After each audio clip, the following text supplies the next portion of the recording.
कांग्रेस के प्रदेश सचिव हैं, उन्होंने MIM की सदस्यता ग्रहण की है और आज ये यूथ संवाद कार्यक्रम हमारे तालिब अली साहब की अध्यक्षता में और रक्षा मंत्री साहब की उपस्थिति में हुआ है। सलीम साहब की उपस्थिति उसमें मैं उपस्थित होने के लिए आया था। हम लोग घर घर एक संदेश दे रहे हैं कि अब सवाल अधिकार का होगा, हिस्सेदारी का होगा। उत्तर प्रदेश का एक एक बच्चे के दिल में, बुजुर्गों के दिल में, नौजवानों के दिल में, जिम्मेदारों के दिल में, उलेमाए कराम के दिल में, हमारी माँ और बहनों के दिल में बैरिस्टर ओवैसी साहब की मोहब्बत अब सपा का कोई नेता ख़त्म नहीं कर सकता। हर चौराहे से ये आवाज़ आएगी कि अगर 7% वालों को 20% वालों ने 4 बार मुख्यमंत्री बनाया तो क्या 20% वालों को अखिलेश यादव जी मुख्यमंत्री का दावेदार घोषित करेंगे और यहाँ जब तक वोट मांगने कोई आए ना। ये सब संदेश है। हम लोग ये स्पष्ट कर चुके हैं कि मजलिस इत्तेहादुल मुस्लिमीन मजबूती से चुनाव लड़ेगी और मुरादाबाद केंद्र होगा MIM की राजनीति का। TMC विधायक घुमाइए में 6 दिसंबर के बाद मस्जिद बनाएंगे, बात बयान किस तरह से देखते हैं? हालांकि पार्टी ने उनको सस्पेंड कर दिया। अरे अब नमाज की बात की, हम निकाल दिया उनको। क्या बात, उन्होंने मस्जिद की बात की थी। वो तो मंदिर बना रही, कौन सा मंदिर बना रही है ममता जी? शायद जगन्नाथ करके कुछ बना रही है, सरकारी पैसे से बन रहा। तो किसी ने मस्जिद की बात की, इबादत की जगह है और संविधान का अनुच्छेद 25 हर व्यक्ति को अपने धार्मिक स्वतंत्रता की अनुमति देता है। तो उस बयान का आप समर्थन करते हैं? क्या समर्थन, कैसा? वो जो अपना अधिकार है। कोई भी अगर मंदिर, मस्जिद, गुरुद्वारा, चर्च बनाता है तो उसमें कैसा रोक सकते हैं आप? नहीं रोक सकते ना, पार्टियों से निकाल देंगे। ये चल रहा है बिहार में। कोई देखा कि ओवैसी साहब के चेहरे पे जो दाढ़ी है, वो तो नमाज भी पढ़ते हैं। किसी ने उनको बता दिया कि कुरान पाक की तिलावत भी करते हैं, बोले अच्छा उग्रवादी। अब वही अखिलेश यादव जी का हाल है। 15 मुस्लिम पूर्व मंत्रियों की मीटिंग बुलाई अखिलेश यादव और क्या बोला कि आपको हर मंडल में जा करके ओवैसी साहब के बारे में बीजेपी का एजेंट बोलना है।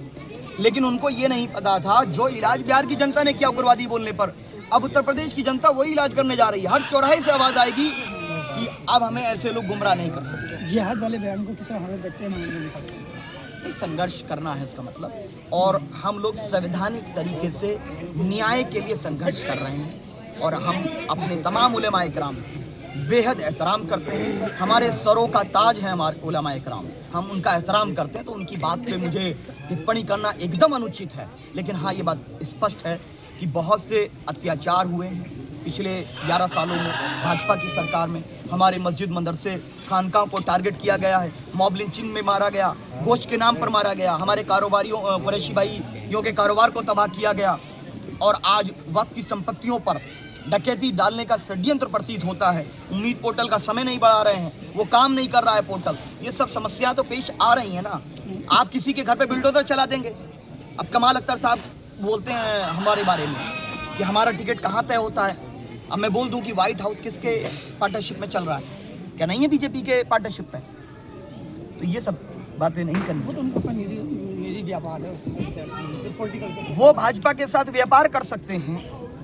उनके नेता के परिवार के लोग भाजपा के सदस्य हो सकते हैं। उनके परिवार की शादी में नरेंद्र मोदी आ सकते हैं।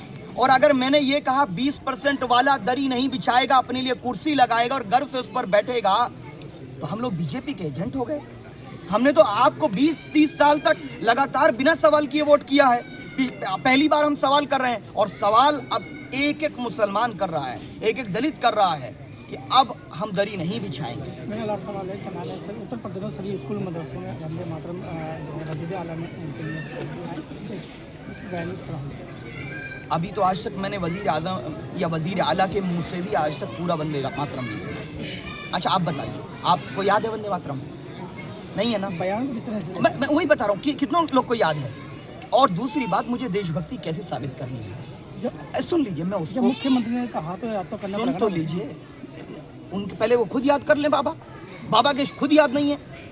दूसरी बात ये है कि मैं देशभक्ति उन लोगों को साबित करूं जो देश की आज़ादी में जब वो लोग माफ़ीनामा लिख रहे थे, वो भाग रहे थे तो उलेमाए इकराम जिहाद का फतवा देकर के अपने सर कटा रहे थे, क्योंकि हम अपने वतन से उन अंग्रेज़ों को भगाना चाहते थे। हम काले पानी की सज़ा काट रहे थे, वो माफ़ी लिख रहे थे। उन्होंने तिरंगा स्वीकार नहीं किया। उन्होंने भारत के संविधान के प्रति क्या क्या बातें कही। उन्होंने कहा था tricolour never be our national flag, तिरंगा हमारा राष्ट्रध्वज नहीं हो सकता।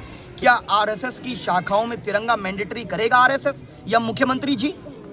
क्या बताइए कि मैं इंकलाब जिंदाबाद बोलता हूँ, मैं जय हिंद बोलता हूँ, मैं भारत जिंदाबाद बोलता हूँ, मैं हिंदुस्तान जिंदाबाद बोलता हूँ, क्या मैं देशद्रोही हो जाऊँगा? ये सब गैर ज़रूरी बातें हैं। मुझे अपनी देशभक्ति कैसे साबित करनी है, मैं कभी ब्रिगेडियर उस्मान बन के करता हूँ, कभी वीर अब्दुल हमीद बन के करता हूँ, कभी APJ अब्दुल कलाम बन के करता हूँ, लेकिन मैं गोडसे बन करके देशभक्त, गोडसे जैसा देशभक्त न मुझे बनना है, न हम उसके प्रति कोई आस्था रखते हैं। आज़ाद भारत का पहला आतंकवादी था, उसके बारे में बोले वो। यति नरसिंहानंद एक बाबा हैं, उन्होंने मनीष साहब को लेकर गलत बयानबाजी कौन की है है, सोशल मीडिया पर वीडियो। अरे इंसानों की बात करो, छोड़ो इंसानों की।